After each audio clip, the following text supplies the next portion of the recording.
Assalamu alaikum everyone.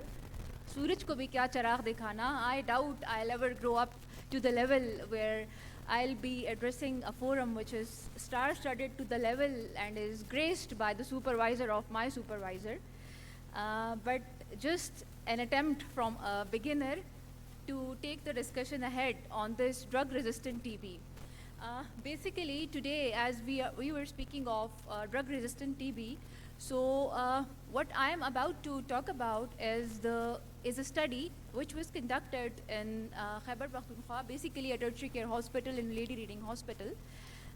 Since this drug-resistant TB is the major obstacle, which has been a real big hurdle in helping us to achieve the NTB target of WHO. Despite we have the extended facilities for our diagnosis, we have the new cases of MDR, which are actually the new MDR cases being still discovered, still getting added to the list. So the motive behind this study or this concept was just to close the gaps and to get to the point where we can contribute with our efforts, with all these programmatic efforts, either they are at the national level or at the provincial level or at the individual level, to help us achieving that NTP target of the WHO, and as someone said, to get to the point where we can see our nation smiling and free of TB. So the study compared basically two cohorts. Both of them were spanning over 4 years, from 2012 to 15, and the other one was from 2016 to 2019. These were all the registered patients of the PMDT, and it was a retrospective record-based analysis of all these patients, which has assessed so many parameters. We might not be able to discuss all of them over here, but right from the clinicals to the demographics and to the treatment outcomes.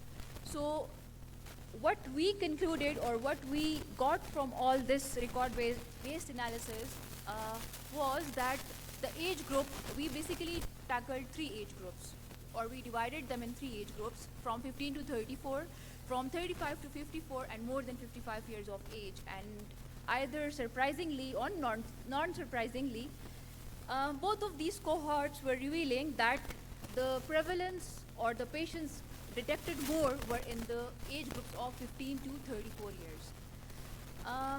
Here, I'll also like to mention that the gender predominance was unfortunately the female gender in both of these groups.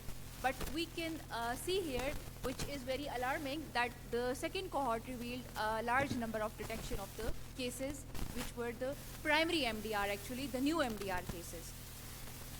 These cases were 358 in the second cohort, which comprised of totally 596 patients, while in the first one, the new MDR cases were only 163 out of the total of 573 patients. Initially, we can also say that with the expanded diagnostic facilities, or with the availability of the gene expert, because from the bustling cities to the remote areas, the gene expert has grown a lot during the time from 2012 to 2019. So we can also give credit, or basically it actually is an achievement, that we are diagnosing so many cases right now, that the cases which were previously presenting as the retreatment cases are now being detected as new cases. Though these new cases are not very, we cannot say we are happier to see them, but at least we are now eligible enough, or we are detecting them enough to get to the point where we can get our indicators aligned. So the resistant pattern was also seen, and these are the 3 more common patterns which are discussed here: HRZE and HRZES resistance, and fluoroquinolone resistance. One thing to be discussed here is the fluoroquinolone resistance and the antibiotics which we are injudiciously using, and we are ending up getting resistant to them for the cases like these MDR. Then the treatment outcomes. Now, the treatment outcomes are actually, they were neck to neck. We had certain confounders and limitations to our study, but these outcomes were neck to neck in both of these cohorts, whether they were the 2012 to 2015 cohort or from 16 to 19 cohort.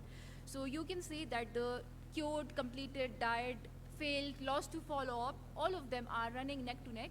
But at least with all these parameters combined, we have a real positive association between these improved contact screening, improved diagnosis, the good implementation of the DOTS, and actually the better case detection.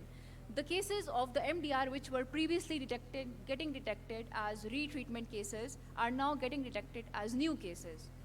Previously, I will also like to add up a story over here that we had a family. There were 4 or 5 people in that family, and all of them were presenting to us one by one with a gap of, you can say, 2 months, and all of them had the same pattern of resistance, and all of them were the cases of MDR. So this contact screening is really very important to get us to the point where we can actually get rid of this national disease. So all the efforts done by the TB control program, whether they are at the national level or at the provincial level, or all of the efforts which are done by all of us, one way or the other at the individual levels, while we are screening them, treating them, referring them, because this is a treatable, curable, and preventable disease, so we should actually invest in the things which can get us something better. So this drug-resistant TB, though it remains a public health crisis, we are not getting rid of it 100% anytime soon, but having a good surveillance system will be the only way out. Because we need to overcome these gaps, we need to cover up these gaps, we need to get to the point where we can say, yes, we have ended it. And a major contribution will be on this timely detection, contact screening, and all the efforts which we can do at the primary level before we diagnose them, or before we get to the point where we declare them as died or we declare them as lost to follow-up. So the better detection and better diagnosis will be the best way out. So the limitations and the future directions actually for this thing would be to limit the limitations and to overcome the confounders.